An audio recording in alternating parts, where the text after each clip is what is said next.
Hello all, welcome back to Sai vlogs. ఎలా ఉన్నారండి? నేనైతే చాలా బాగున్నాను. సో మీరు ఎప్పుడైనా అనుకున్నారా అండి, ఇంట్లో ఎక్కడ నుండి పని మొదలు పెట్టాలి, లేదా మన పనులు ఆఫీస్ వర్క్ కానీ ఇంట్లో పని కానీ ఎక్కడి నుండి మొదలు పెట్టాలి, ఏంటి పరిస్థితి అని నాకు అలా అనిపిస్తూ ఉండేదన్నమాట. ఎప్పుడైనా అందులోనే ఇల్లు బాగా గజిబిజిగా ఉన్నప్పుడు, పాప ఎక్కువ అల్లరి చేసి ఇల్లంతా బొమ్మలు పాడేసినప్పుడు మాత్రం ఎక్కడి నుండి ఏం పనులు మొదలు పెట్టాలో అస్సలు అర్థం కాదనమాట. అప్పుడు ఇంకా నేను ఏం చేశానంటే, ఇలా కాదు అని టు డూ లిస్ట్ రాసుకోవడం మొదలుపెట్టాను. సో ఏంటంటే లిస్ట్ రాసేసుకుంటా ఏం పనులు ఉన్నాయి అని. అలానే ఎక్కువ పనులు రాసుకోను, కొన్ని పనులే రాసుకుంటాను. ఆ కొన్ని పనులు చేసేసాక ఎక్స్ట్రా ఏ పని చేసినా నాకు అదొక బోనస్ లాగా అనిపిస్తుంది. ఈరోజు ఎక్కువ పని చేశాను, ప్రొడక్టివ్గా ఉన్నాను అన్న ఫీలింగ్ వస్తుంది. అదే టు డూ లిస్ట్ రాయకుండా ఇటు నుండి అటు నుండి ఇటు పనులు చేస్తూ ఉంటే బిజీగా ఉంటాను, కానీ at the end of the day నేను ఏమీ ప్రొడక్టివ్గా లేను, ఏం చేశాను ఇంట్లో పని తప్ప అన్న ఫీలింగ్ వస్తుందన్నమాట. అందుకని చెప్పి ఎప్పుడు కూడా ఇలా లిస్ట్ అయితే రాసుకుంటానండి. మా వారు మాత్రం ఎందుకు ఎప్పుడు ఏదో ఒకటి రాస్తూ ఉంటావు, ఎప్పుడు చేసుకునే పనులే కదా అని అంటారు. బట్ స్టిల్ నాకైతే ఇది బాగా వర్కౌట్ అయిందనమాట. ఇంకా ఫస్ట్ అయితే పాప మొత్తం బొమ్మలు చల్లాచెదరంగా పాడేసి వెళ్ళిపోయింది స్కూల్కి ఆడుకుని. ఇంకా అవన్నీ అక్కడ సర్దుతున్నాను, సో దట్ నాకు ఈజీగా ఉంటుందని. బొమ్మలు కూడా అన్నీ ఒకటే బాక్స్లో అయితే నేను డంప్ చేయను, నేను సెగ్రిగేట్ చేసుకుంటాను. ఒక బాక్స్లోనేమో మొత్తం కిచెన్ ఐటమ్స్ పెట్టుకుంటాను పాపవి, ఇంకో బాక్స్లోనేమో వెహికల్స్, ట్రక్ ఇలాంటి బొమ్మలు ఉంటాయి కదా, అవన్నీ అలా పెట్టుకుంటాను. ఇంకా మెయిన్ బొమ్మలు సర్దేసి కొంచెం బెడ్ సెట్ చేసేసాక వంట స్టార్ట్ చేశానండి.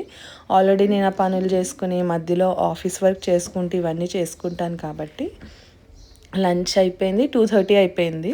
మా పాప ఇంటికి వచ్చిందనమాట స్కూల్ నుండి. తనకి నేను మా వారు లంచ్ తింటూ తనకి స్నాక్స్ లాగా అని చెప్పి ఇలాగా చపాతీస్వి కుక్కీ కట్టర్తో కట్ చేసి షేప్స్వి వేసి ఇచ్చాను. సో దట్ పిల్లలు కూడా ఇష్టంగా తింటారు కదా. మా పాపకైతే దోశ కూడా ఇలాగా హార్ట్ ఏబిసిడి దోశలు అలా చేసి ఇస్తూ ఉంటాను. అవైతే డైరెక్ట్ నేనే వేస్తాను.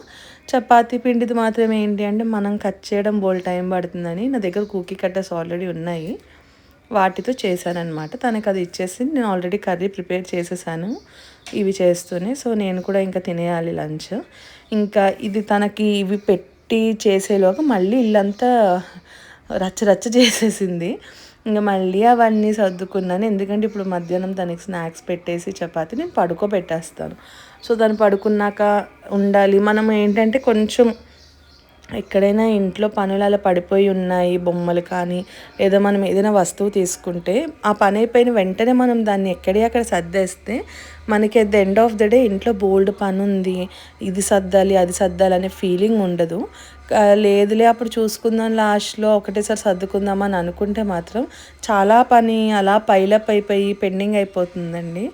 అప్పుడు మనకి బోల్డ్ పని చేసేసామనే ఫీలింగ్ వస్తుంది, బాగా అలసట వచ్చేస్తుంది, చాలా చిరాగ్గా ఉంటుంది. ఇంకా ఇంట్లో వాళ్ళకి కూడా మనం పని చేస్తూనే ఉన్నామనే ఫీలింగ్ వస్తుంది. సో మనం ఏంటంటే మనం చేసుకుంటున్నప్పుడు ఏదైనా పని వచ్చి ఏదైనా వస్తువు తీసుకున్నప్పుడు తిరిగి పెట్టేస్తే ఈజీగా ఉంటుంది. ఇదేమో క్లిప్స్ ఆర్గనైజర్ అనమాట. మా పాప ఇవి అన్నీ ఆర్గనైజ్ చేద్దామని తీసుకున్నాను. చాలా బాగుంది, దుమ్ము కూడా ఏం పట్టట్లేదు. నేను కబోర్డ్ లోపల పెట్టేశాను సో దట్ ఈజీగా ఉంటుందని. ఇంకా అలా ఈవినింగ్ అయిపోయింది. ఇంకా అసలు సమ్మర్లోనే ఉంది కదండి ఎండ ఇదంతా కూడా. అండ్ ఈవినింగ్ అయితే నేను కాసేపు మా వారితో టైం స్పెండ్ చేశాను. ఇద్దరం మాకు జెప్టో కెఫేలో వియట్నమీస్ కోల్డ్ కాఫీ చాలా ఇష్టము, అండ్ ఆల్సో చాలా ట్రెండ్ అయ్యింది. సో అది తాగామన్నమాట ఇద్దరం కలిసి కూర్చొని.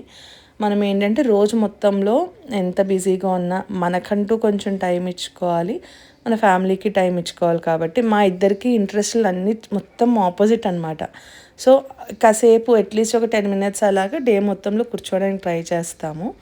మళ్ళీ నైట్ అయ్యేసరికి అన్నీ పాడేసింది మా పాప బొమ్మలు ఇవన్నీ. ఇంకా తను పడుకున్నాక మళ్ళీ అన్నీ అక్కడ పెట్టేసుకుంటున్నాను, so that next day morning ఇల్లంతా గజిబిజిగా ఉండదు, మనకి కొంచెం మైండ్ ఫ్రెష్గా ఉంటుంది. ఇల్లంతా గజిబిజిగా పెట్టి పడుకున్నాము అంటే నెక్స్ట్ డే మార్నింగ్ లెగిసాక మన మైండ్ కూడా అలానే ఉంటుంది కదండి. అందుకని తను ఆడుకున్నంతసేపు ఆడుకొనిస్తాను, తను పడుకున్నాక మాత్రం పెట్టేశాను. ఇంతకుముందు ఏం చేసేదాన్ని అంటే మళ్ళీ రేపు పొద్దున ఆడుకుంటుంది కదా, స్కూల్కి వెళ్ళాక సర్దుదామని వదిలేసేదాన్ని. మా వారు కూడా వదిలేసే ఆడుకుంటుంది కదా ఏముందిలే అని వదిలేసేయమనేవారు. నాకు అప్పుడు ఏంటంటే చిరాగ్గా అనిపించడం, పొద్దున్న ఇల్లంతా అలా చూసి చాలా అస్సలు నచ్చట్లేదు అనమాట.